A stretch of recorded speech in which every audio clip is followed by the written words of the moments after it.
Disebabkan semalam saya telah pun menyalahkan air fryer saya kerana kek pisang saya hangus. Jadi hari ni saya buat balik, saya gunakan resipi yang sama, cuma saya gunakan jumlah yang lebih besar sebab saya tamak. Sebab saya nak guna oven. So saya nak tunjuk sekarang kemenjadiannya. Betul lah yang salah semalam adalah air fryer saya kerana tada, kek pisang saya menjadi dan sangat cantik. Cuma dia turun sikit lah daripada yang asal. Jom saya kongsikan balik resepi yang saya gunakan hari ini.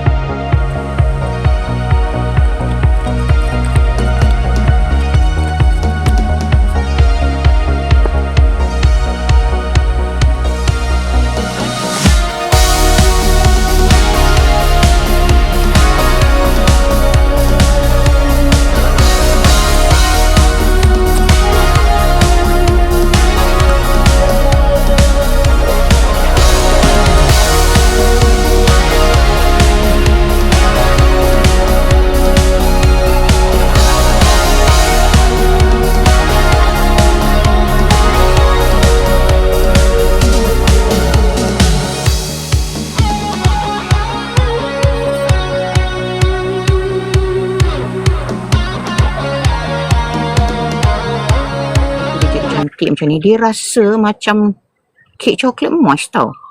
Lepas tu manis dia tak manis sangat, dia lebih kepada manis pisang. Dan yang 3 in 1 tu 3 sachet je kan. Dan saya dapat banyak. Saya macam tak percaya tau bila dapat kek sedap macam ni.